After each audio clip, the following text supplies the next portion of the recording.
The winter air over France in 1944 carried a sound that no German soldier ever forgot, a deep, rolling thunder, not artillery, not bombs, but a rapid, metallic growl that echoed across valleys and through forests.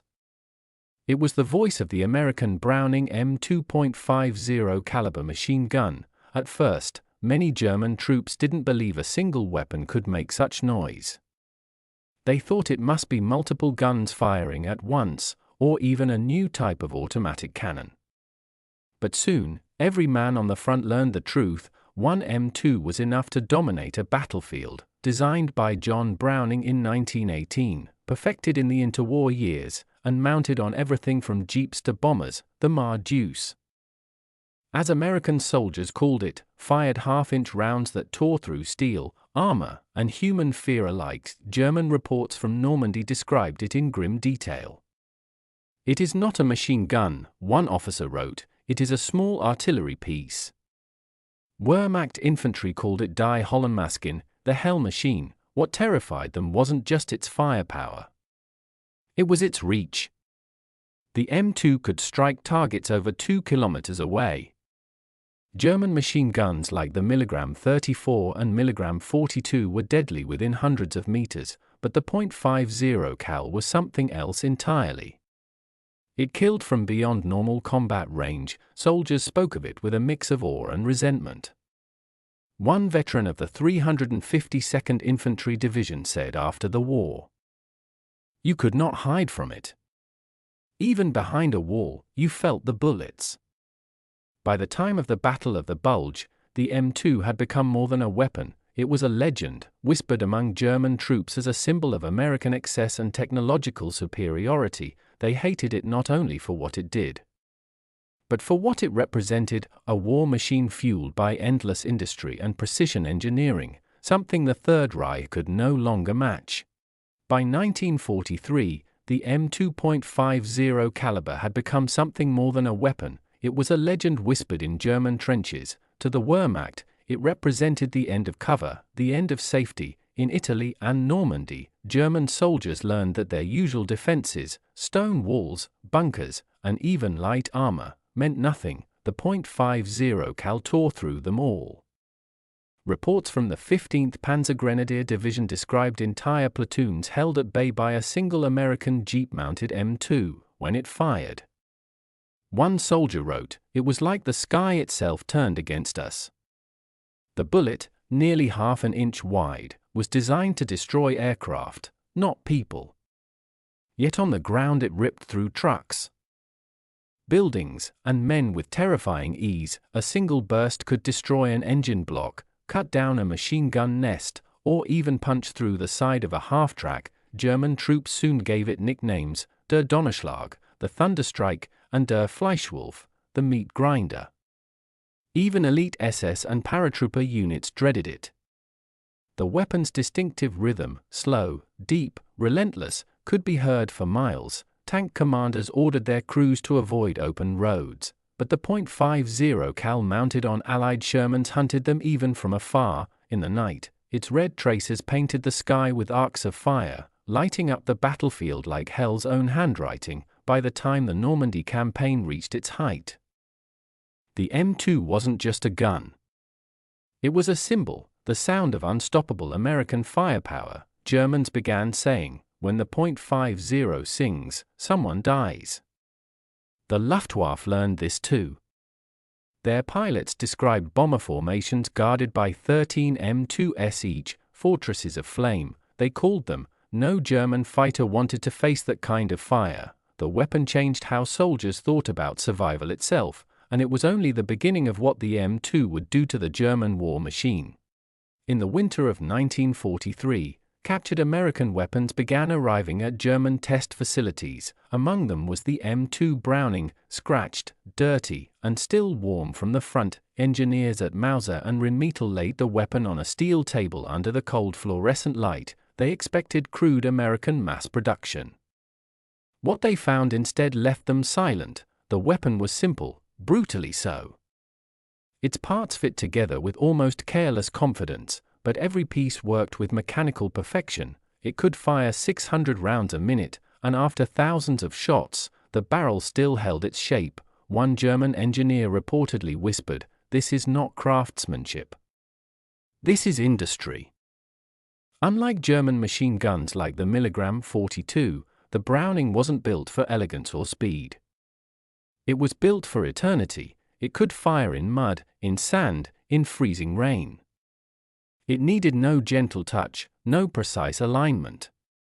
It simply refused to die. When the engineers tested it at Kummersdorf, they fired belt after belt, 10,000 rounds without a single jam. The barrel glowed red, the metal smoked, but the gun kept firing. That test changed everything. It forced German intelligence to confront a truth they had long denied, that America's strength was not in genius or tradition, but in overwhelming, tireless production.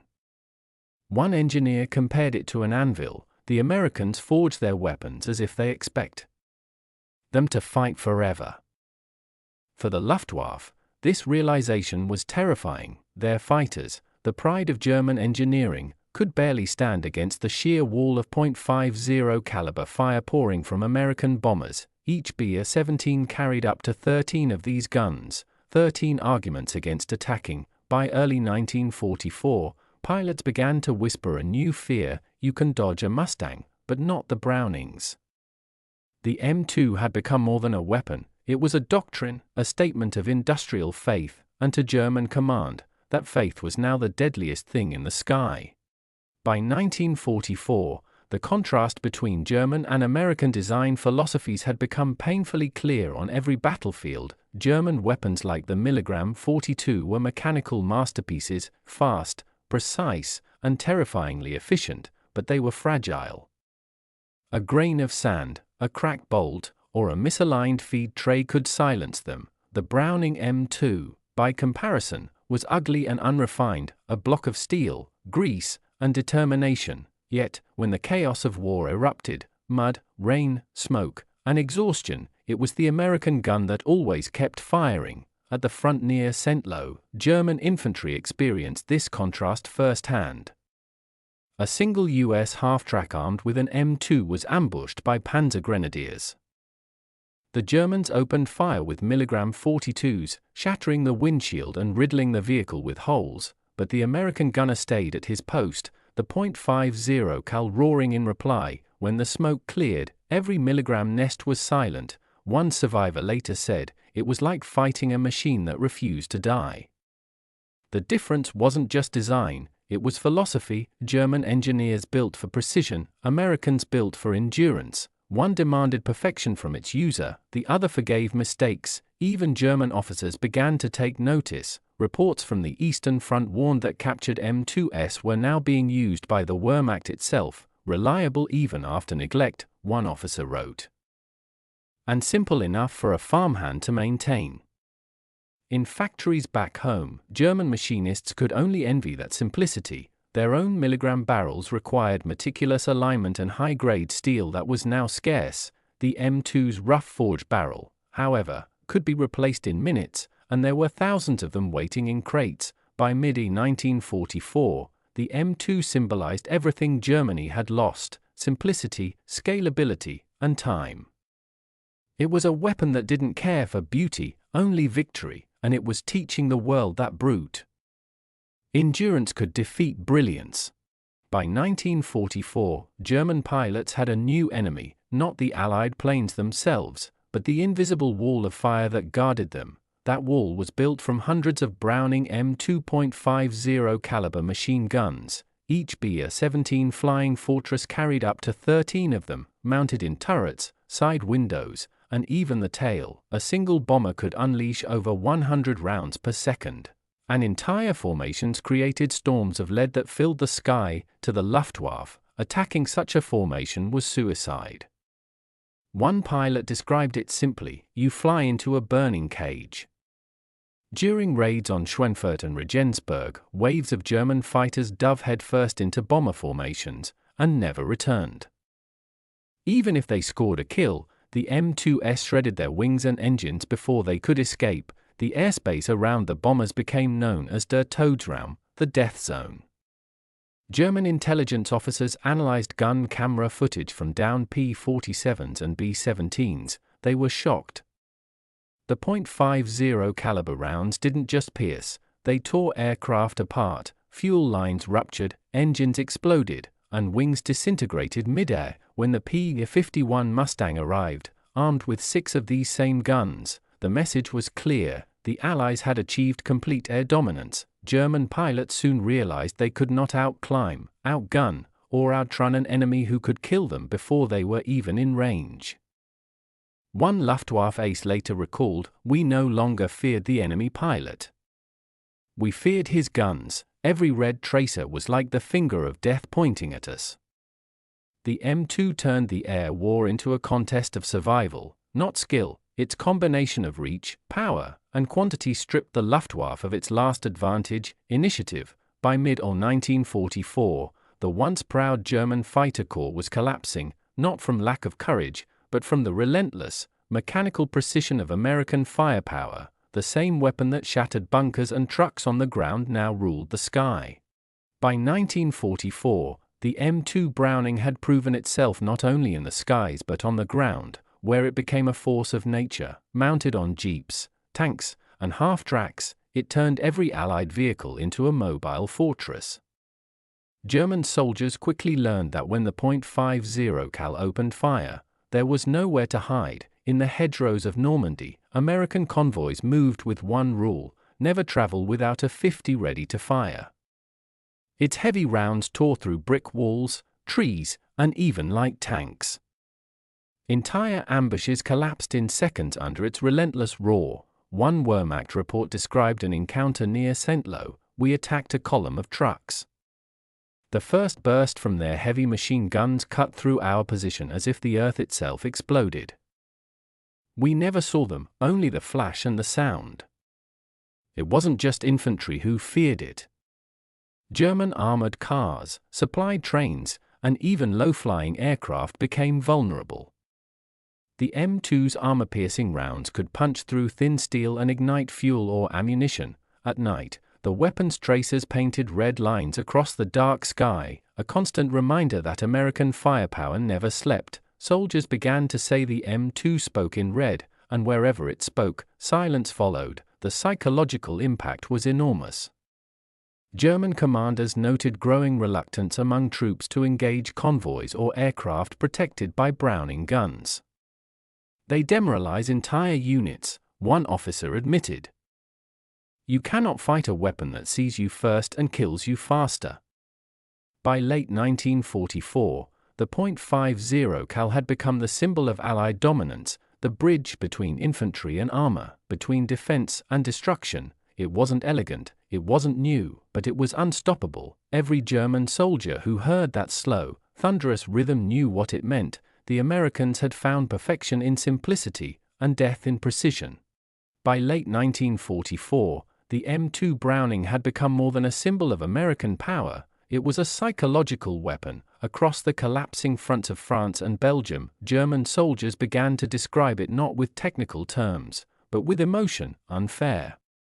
They saw the weapon everywhere, mounted on jeeps, tanks, planes, and even boats. The same gun that shredded aircraft now cut down infantry, destroyed trucks, and demolished houses. It was too strong to be just a machine gun, too light to be artillery. To the men on the receiving end, it felt like the rules of war had changed. German field reports started calling it Überkalibrig, overcaliber. One commander in the Ardennes wrote, "When the Americans arrive, they bring this weapon that kills everything. You can't fight it, you only survive it."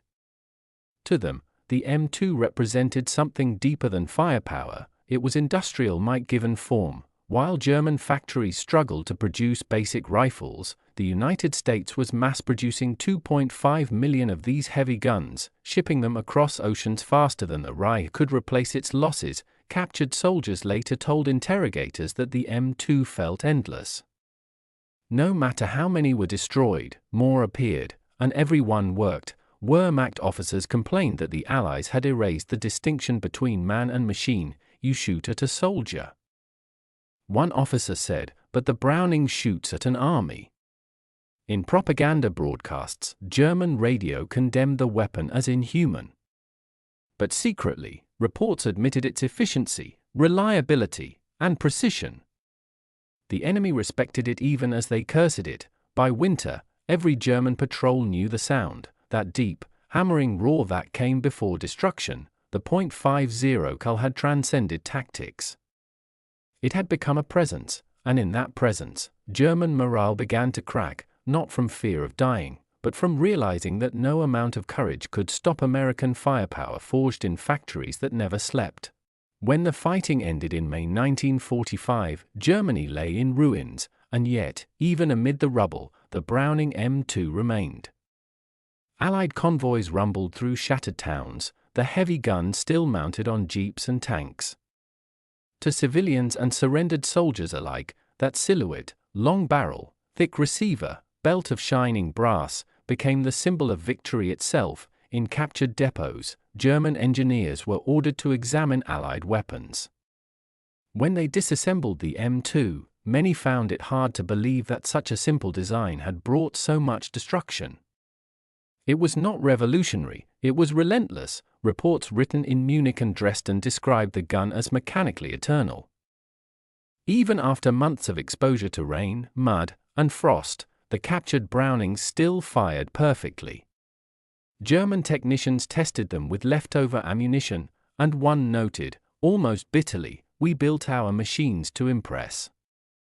They built theirs to last." By 1946, the US Army had begun supplying the same guns to occupying forces and NATO allies. The weapon that once terrified Germany now defended it. In the early years of the Cold War, Bundeswehr recruits trained with the very same design their grandfathers had feared. The irony wasn't lost on them. One post-war officer wrote, "We used to curse that sound. Now it protects us." For the Americans, the M2 was more than a tool of war, it was proof of philosophy. Mass production, practicality, and simplicity had triumphed over precision and pride. The Germans had built masterpieces that couldn't be replaced. The Americans built workhorses that never stopped, and decades later, the same gun that haunted the battlefields of Normandy still stood guard on tanks, towers, and ships around the world, unchanged, undefeated, and unforgettable. The war had ended. But the echo of the M2's thunder never truly faded. By the 1950s, the echo of the M2's thunder had spread far beyond Europe. From Korea to the Middle East, from jungle airstrips to frozen ridgelines, the same weapon that terrified German soldiers now defended a new world order. It had outlived empires, borders, and generations, still unchanged, still firing. When post-war German officers began serving within NATO, they met the M2 again, this time as an ally. Some recognized its sound instantly. One veteran reportedly said during a joint exercise, "I know that gun. It killed my best friend in Normandy." He paused, then added quietly, "Now it guards my sons." Even German engineers, once proud of their intricate milligram designs, admitted respect. The Mauser Technical Journal of 1957 published a rare statement: "No other firearm has proven so resistant to time." The Browning heavy machine gun is not innovation, it is permanence. Historians later called it the weapon that never aged. Its design remained virtually identical to John Browning's 1921 prototype. The same parts could fit a gun built 30 years later. The same mechanism still fired flawlessly after hundreds of thousands of rounds. To the Americans, that was the ultimate victory. Not the defeat of Germany, but the triumph of an idea. That reliability, not refinement, wins wars. German veterans understood that lesson too well. Many would say, decades later, that the M2 embodied the war they could never win, a machine born from an economy that outproduced, outlasted, and outthought them. By the time the Berlin Wall rose in 1961, the Browning M2 had already served through 3 major conflicts and was preparing for more. It became a monument not just to American ingenuity, but to the grim truth every soldier in Europe once learned: machines built for eternity never retire, they simply wait for the next war. And among them all, none roared louder, or lasted longer, than the gun the Germans once called Die Hollandmaskin.